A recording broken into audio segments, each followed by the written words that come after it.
Welcome to the Locked On Titans podcast. I am your host, Tyler Rowland. Titans fans, it is a Friday edition of the Locked On Titans podcast, and on today's show, it has begun. The Tennessee Titans started making some salary cap cuts on Thursday as they get ready for free agency next week. So we're going to dive into all of the cuts that they made, and there's one name that I've been trying to tell people would be cut for quite some time. So we'll talk about that, and then we will dive into the last installment of the 2022 Locked On Titans free agency preview and take a look at the defensive secondary. So all of that and more on a Friday edition of the Locked On Titans podcast. Let's get it! You are Locked On Titans, your daily Tennessee Titans podcast, part of the Locked On Podcast Network, your team every day.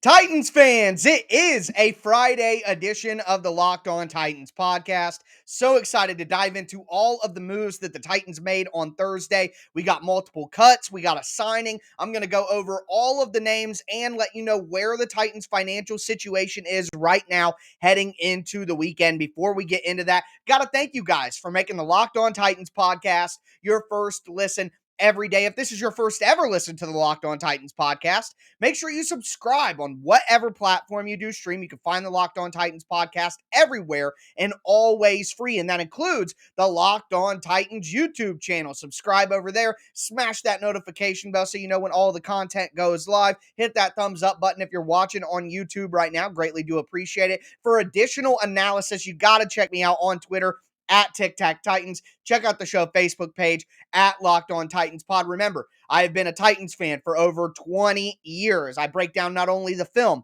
but all the roster news, all the cap machinations, and Monday through Friday daily Tennessee Titans content all year long. So make sure that you are locked in to the Locked On Titans podcast. But with that being said, time to dive into the big news. So we have been talking about who may be cut to save the Titans salary cap space for quite a few weeks now. We finally got some answers on Thursday. There were 3 Tennessee Titans cuts that happened on Thursday as of this recording. Number 1, the biggest of them all, Rodger Saffold, left guard, been with the Titans since the 2019 season. He was cut. It saved the Titans $10.4 million. That's a big saving right there. So the Titans had to do that to create enough space to operate this offseason. Saffold had played very well for the Titans in the 3 years. Very consistent guy, very, very good run blocker, especially coming out of LA with a similar system. So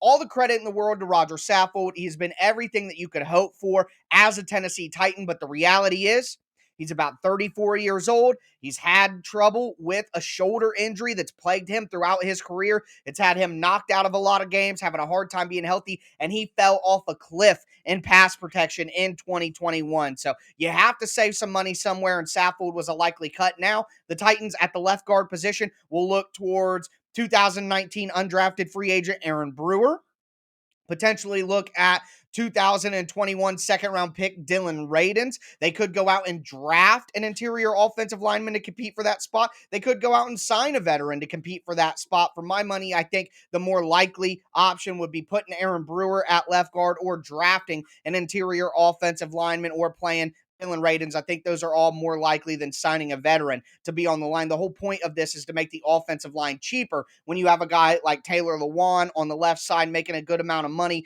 you're going to have to pay Nate Davis soon. I expect them to bring back Ben Jones. But either way, Rodger Saffold cut from the Titans saves them about $10 million right there. The other cut that happened was the first cut, and that was Kendall Lamm, the swing tackle, backup offensive tackle, saves the Titans $3.2 million. And Lamm just never really lived up to the ability to be that third tackle for the Titans. He got opportunities, didn't play that well. So there's no way you were going to pay nearly $4 million for Lamm this season. So smart cuts right there for the Titans. I think the Titans should consider bringing back Dennis Kelly, bringing back David Quessenberry as that third string tackle, that swing tackle in the offensive line room. The third cut that we saw is a cut that I have been talking about throughout the all season. People were calling me crazy. People were saying it didn't make any sense. But once again, your boy tried to put you guys on. I'm giving out free game Monday through Friday.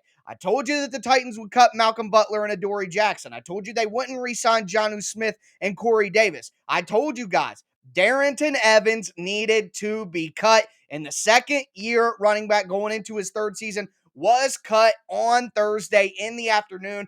That move will save the Titans $800,000. And look, I know $800,000 isn't a lot of money. I get that. But when you have a guy who was a third-round pick, who literally can't stay on the field, who's gotten zero positive reinforcement from the general manager or the head coach, actually quite the opposite, been an indictment on Darrynton Evans. It just makes no sense to keep a guy like that around for $1 million. You can get an undrafted free agent after the draft who will be just as productive or more productive than Darrynton Evans. You could take a running back in the later rounds of the draft who will be just as productive, if not more, than Darrynton Evans. Heck, the Titans got two guys off their couch last year in Deontay Foreman and Dontrell Hilliard who are more productive than Darrynton Evans.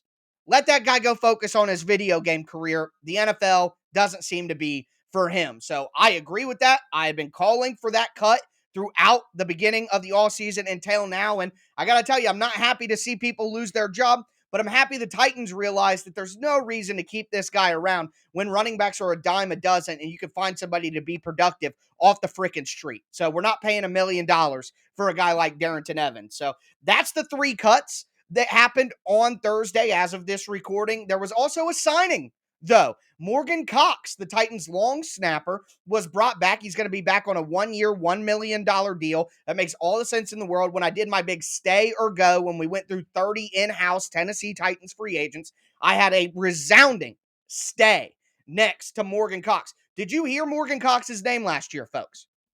No, you didn't. And that's a great thing for a long snapper. Good snaps, consistent snapping all year long. Didn't make any mistakes. A local guy who's from the area, a former All-Pro. No reason whatsoever to cut bait with Morgan Cox. Happy to see him back. I think that makes a ton of sense. So, with that in mind, where are the Titans at right now from a financial standpoint? Well, number one, you got you got Kendall, Lamm, Rodger Saffold, and Darrynton Evans cut. When you look at the money that saves you, that's about $14 million. Then you got to take Harold Landry and Morgan Cox's money that is added to the cap, and that's about $6 million. So all in all, with the signing of Morgan Cox and Harold Landry and the cuts of Lamm, Saffold, and Evans, that gives the Titans about $8 million in cap savings right there. Now, I'm still expecting to see Jackrabbit Jenkins be cut and save the Titans $7 million. I'm still expecting Brett Kern to be cut to save the Titans $3.2 million. That's an extra $10 million right there. So right now, with what we've seen so far, the Titans have about $3 million to $4 million in cap space. You add Jackrabbit and Brett Kern, that is another $10 million in cap to get the Titans to $13 million in cap space. They were right around $8 million over the cap going into this week. So by the end of the weekend, probably flip that to $13 million. That's huge for the Titans. Some other moves that I would like to see. I'd like to see Kevin Byard restructured. That would save the Titans $7 million. I'd like to see Taylor Lewan restructured. That would save the Titans $6 million. And I would like to see Zach Cunningham brought back to the team, not released, but restructured. And that would save the Titans $6 million.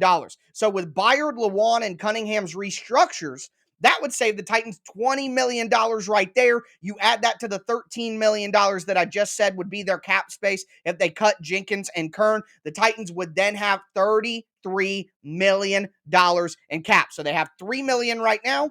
With Jackrabbit and Kern cut, I expect that to go up to 13. With restructures to Byard, Lewan, and Cunningham, I expect that to go up to $33 million. That gives you the opportunity to sign a number one tight end. You could even make a big splash, potentially, at, let's say, cornerback, a guy like Stephon Gilmore, a guy like J.C. Jackson. Maybe the Titans go there if they want to do that. Maybe they spend a lot more money than we're expecting at wide receiver. They trade for a DK Metcalf. They sign an Allen Robinson, something like that. There could be $33 million gives you the ability to have massive potential to go after a big fish or make a big move. And remember, that $33 million is after the Harold Landry deal.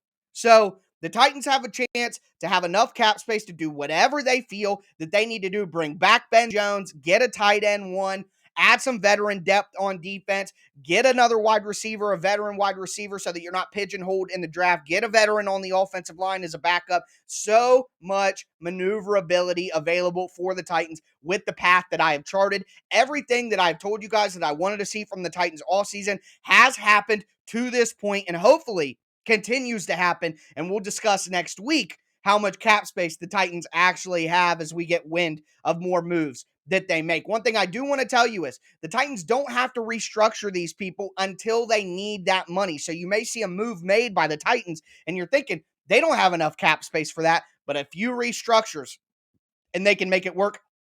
Not only that, but I didn't even mention restructuring Ryan Tannehill, Derrick Henry, Bud Dupree, any of the other options that the Titans would have, which I advise against restructuring those three guys. I don't think you want any more punitive future money on any of those players. But the point is, they can do it if they need to. So the Titans have a ton of cap space to play with if they want. They have a ton of maneuverability with the players they can restructure or cut. There's just so much opportunity here to carve out exactly how much cap space you need to make this team a lot better, especially on the offensive side of the ball. Very excited. This is just the best stuff, guys. It has begun. So hyped for the all season that's about to take place.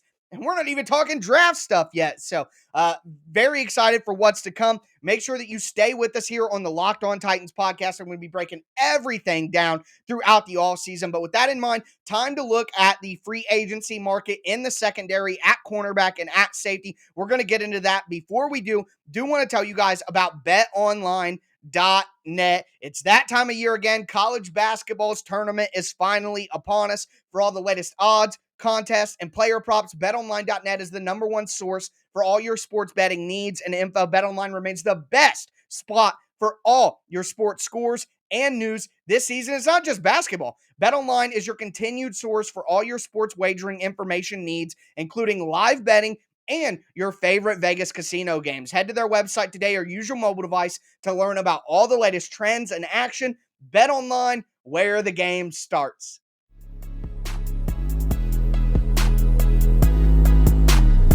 Titans fans, let's continue this Friday edition of the Locked On Titans podcast. We just discussed all the roster moves that the Titans made, their financial situation as it stands right now heading into the weekend. Next, we got to talk about the free agent market for cornerbacks and for safeties. Excited to dive into that before we do. Got to thank you guys again for making the Locked On Titans podcast your first listen every day. Make sure that you check out the Locked On NFL podcast. It's free and available wherever you get your podcast.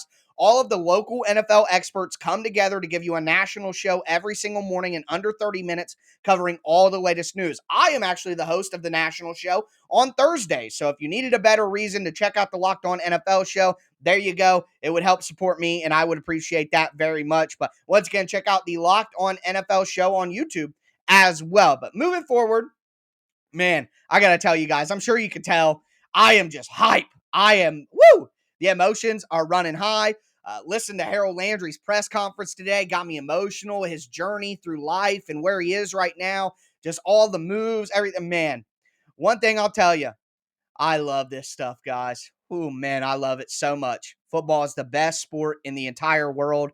I say it all the time. So appreciative and humbled that I get to do this show every day. Just so fired up for all these moves, man. I love it. I just absolutely love it. And I hope you guys are enjoying it as well. Moving forward into the cornerback market. So as I kind of teased at the end of our last segment, if the Titans open up the amount of cap space that I think that they can and will, why can't the Titans go out and sign a big fish like Stephon Gilmore, like a J.C. Jackson, something like that at cornerback to pair with Christian Fulton. I know that everybody is waiting for, Caleb Farley, but just how many eggs do we want to put in that basket? And if Jackrabbit Jenkins is cut, as I'm anticipating, that would leave you basically no veterans at all at the cornerback spot. You'd have you'd have Farley, you'd have Fulton, you'd have Molden, you'd have C-Jacks.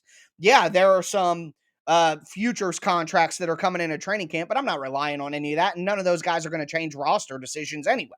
So for me, the Titans are going to need a veteran cornerback. Now, whether they want to, make a big splash and get one of those guys I mentioned, I don't think that's super likely, but they could. They could.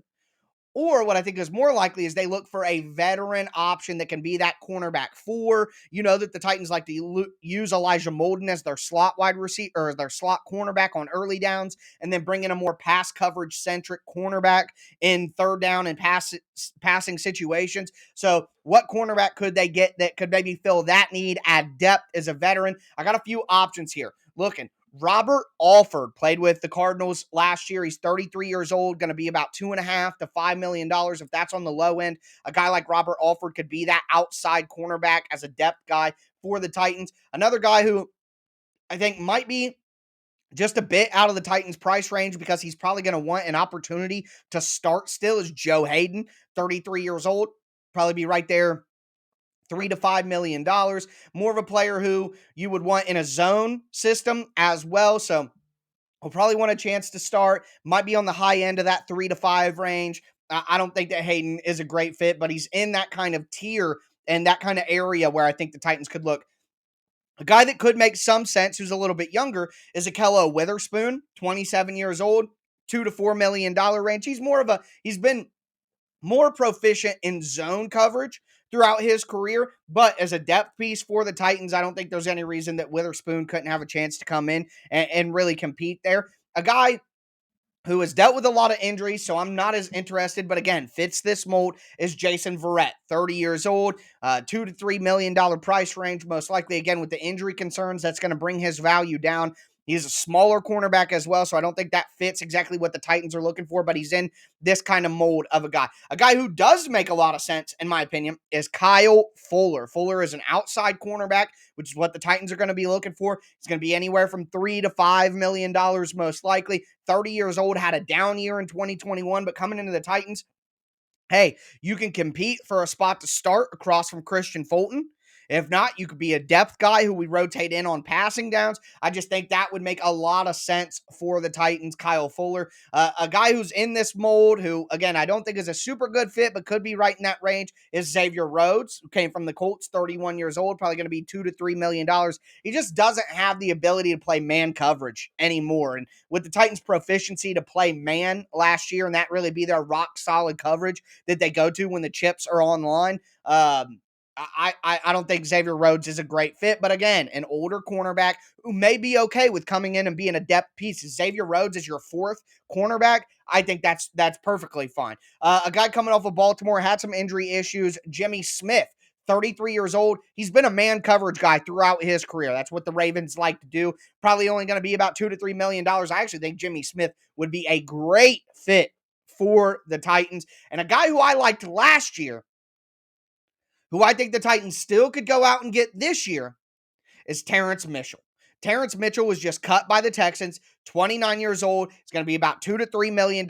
He is a man coverage guy, so I think that Terrence Mitchell could be a really good option for the Titans. He would probably be my most likely option out of this group, but outside of him, I think Jimmy Smith could make some sense. I think Kyle Fuller could make some sense as well. So that's kind of my read of the free agent market. I don't think the Titans are going to do anything too crazy there, but I think they will want to bring in a veteran to deal or kind of balance out all the youth that they're rolling with at the cornerback spot. So we're going to talk about safety in just a moment. Before we get into the safety free agency market, do want to tell you guys about the best tasting protein bars in the galaxy from our friends over at Built Bar. Absolutely delicious. There are Built Bar flavors that I think are far better than some candy bars I've ever had, like the peanut butter brownie, the white chocolate cheesecake, the salted caramel. Absolutely delicious. They have a ton of different textures too. The puff bars have a nice marshmallowy texture. The crunch bars are, well, crunchy.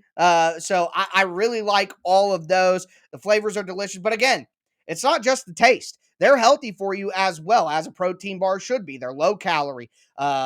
They're low sugar, they're high protein, they're high fiber. Make sure that you go to built.com. That's built.com.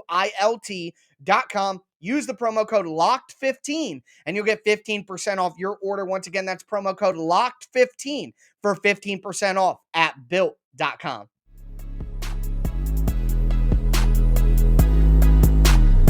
Titans fans, let's cap off not only this Friday edition of the Locked On Titans podcast, but this week of the Locked On Titans podcast. We talked about all the moves that the Titans made on Thursday and how that impacts the finances going forward. We talked about the cornerback free agency market. Now let's talk about the safeties. And of course, we always start by taking a look at what the Titans have on their roster right now. Before we get into that, I do got to thank you guys for making the Locked On Titans podcast your first listen every day. As for your second listen, it's draft season, folks. So make sure that you check out the Locked On NFL Draft podcast hosted by Ryan Tracy and former NFL cornerback Eric Crocker. They're giving you all of the analysis and all of the information you need about the NFL draft from two different perspectives. They're covering all the prospects, but they're also looking at it from a front office perspective. So make sure you check out the Locked On NFL Draft podcast on whatever platform you do stream. But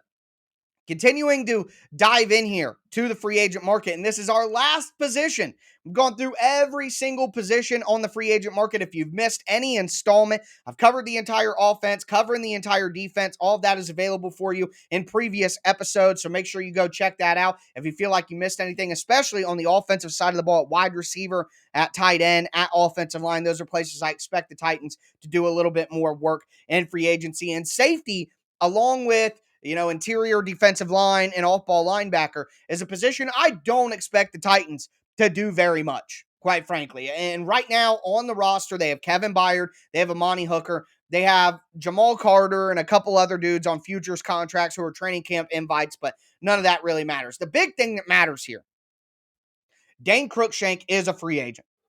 And that's a role within the Titans defense. Remember, this year I didn't want to talk about needs as much. I wanted to talk about roles. And the Dane Cruikshank role as a sub-package linebacker on passing downs, as a tight end matchup guy, there's nobody on the roster that immediately fills that. Yes, Elijah Molden can do some of that, but Elijah Molden is significantly smaller than Dane Cruikshank at 6'1", over 200 pounds. So it's not quite the same to match up with the physicality of some of the bigger tight ends. Elijah Molden doesn't have the same body type as Dane Cruikshank. So I still think that role needs to be accounted for. And of course, I think the best way to do that is to bring back Dane Cruikshank. I don't think that Dane Cruikshank is going to break the bank in any kind of way and get some massive deal. I don't see that happening. I don't. He's had basically one really good season last year. He's dealt with injuries for most of his career, so I don't think that he's going to get any kind of crazy deal to be a starting safety. I think he's going to be paid as a role player, and I think the Titans might be able to pony up that cash on a 2-year deal. So that's what I would do.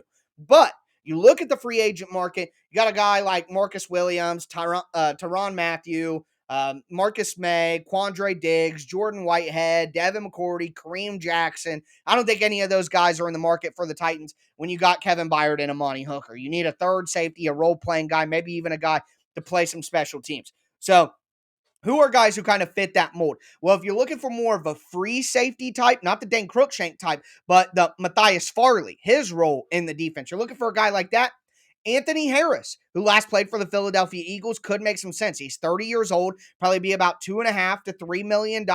Really good tackler, knows that he's a rotation safety. I think he could fit in very well. You bring Kevin Byard down into the box, you bring Amani Hooker down in the box, let Anthony Harris kind of roam in the back end, play split safety as well. I think that could really work out, and then you could let some other people kind of piece in on that Cruikshank role. Another guy who, if you want to go fully into having a deep free safety who's not a box guy at all, you got a guy like Malik Hooker, dealt with injuries his entire career, but he's only 25 years old, probably only going to be about $2 million. And, if he's healthy, he has great range as a back-end safety, but I would be more interested in Anthony Harris than I would Malik Hooker. Moving forward, looking at some strong safety types that could fill that Dane Cruikshank role. For me, the number one guy that makes sense is Jaron Kearse. Played for the Dallas Cowboys recently. He's only 28 years old.